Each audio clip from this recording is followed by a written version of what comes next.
Hello, Kenyon sports fans, and welcome to another edition of the Kenyon Sports Connection. I'm Sports Information Director Marty Fuller, and I'm joined today by Lords and Ladies head coach Duane Gomez, who's going to answer a few questions for us about the upcoming cross-country season. Coach, I guess the best place to start would be with the ladies. Okay. Coming off a year in which they placed 28th at the national championship, you return all 7 runners from that meet. Tell us a little bit about the experience at the national meet and how that helps your program move forward. Yeah, it was a great experience for the women, and most women at the cross the finish line, they said this was kind of like a practice for next year because they learned so much just in one event. When you weren't there, it's so different than a regular meet. And so they felt that, well, this was kind of just a run through. When they finished, they felt they could do a lot better next year, which they'll probably do. Okay. A few weeks before that, prior to the championship, you placed second in the North Coast Athletic Conference Championship. Is it reasonable to say that you're going to compete for that championship again this year with that many returning Yeah, we would runners? hope so. Oberlin's always really strong. They're top 10 in the country. But if we have just a great meet that day, we can do pretty well. Okay. What about on an individual basis? Jenna Willett returns for her senior year. She's coming off a season in which she placed 3rd at the region, set a college record, was an All-American. What's the ceiling for her this year, or is there one? She should keep doing what she's doing. She had a good summer running, and she just continues to improve every year. So we're pretty excited about her. She's just a good leader, a hard worker, and a lot of natural talent. Okay. On the other end of the spectrum, you have a younger runner in Natalie Plick, who's a rising sophomore. She's Ohio's reigning freshman of the year. She can give Jenna a run for her money. What are the expectations for Natalie this year? I'm not sure she has a ceiling. She's really improving quite a bit, and as far as just raw talent, she's probably one of the best I've ever seen that's come through here in all the years that I've coached. So she should do extremely well. She should be right there with Jenna meet after meet. Okay, great.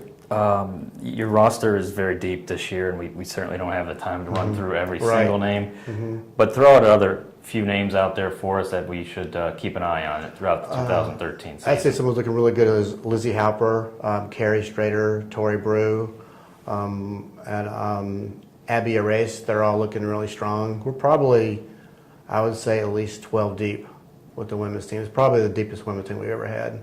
Okay. So we're very excited about that. All right, let's switch over to the men really quickly. I guess a good starting point for them would be your 1-2 punch of rising sophomores Sam Lagasse and Nat Fox.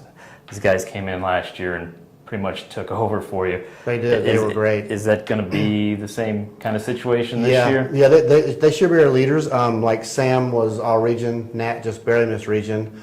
We had Willy Friedlander, who was abroad last year, but he was all region his sophomore year. And those 3 right now are run side by side. So they should be a very strong 1-2-3 punch. Okay. With that sophomore class possibly producing the top talent on the team, you still have a decent senior class. Right. Can you touch on them, what's expected from them this year, and what they've accomplished over the last 4 years? Yeah, we have Eric and Bryce, and they both improved quite a bit. Eric has really had a strong summer, and he's run right with our top guys, which he's never done before. So if those guys stay up there along with Sean Smith, who was another strong freshman last year and scored in conference the 15, we should be a pretty strong team.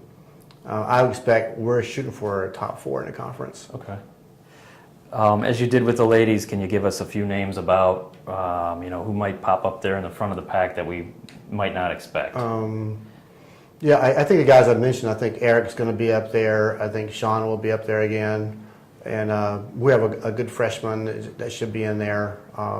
Both men and women, we have a pretty good freshmen on each side that should really help out. So both teams will be pretty strong. The women's team will be deeper, but the guys will be strong through 7. Okay. You mentioned you're trying to shoot for maybe a top 4 spot in the conference, coming off a couple of 8th place finishes over the last few years. Who's your main competition for those spots? What's the conference looking like this year? Probably within the top 4. Usually Allegheny and Wabash are the strongest teams in the conference of the men. And then it's kind of just a free-for-all between Oberlin, Wesleyan, Denison, Allegheny, or Denison, and Wittenberg. And so we're always really close. Like last year in conference, we were probably like 40 points out of 4th play at the top 5. with the guys. So now we have the guys who can make up that 40 points. All right. Well, thanks for joining us today. Thank you. We wish you the best of luck this season. The Lords and Ladies season does get underway Friday, August 30th in a home quad meet. For coverage of that event, as well as every other event throughout the season, be sure to visit the Kenyon Athletics webpage at athletics.kenyon.edu, as well as all the Kenyon social media sites.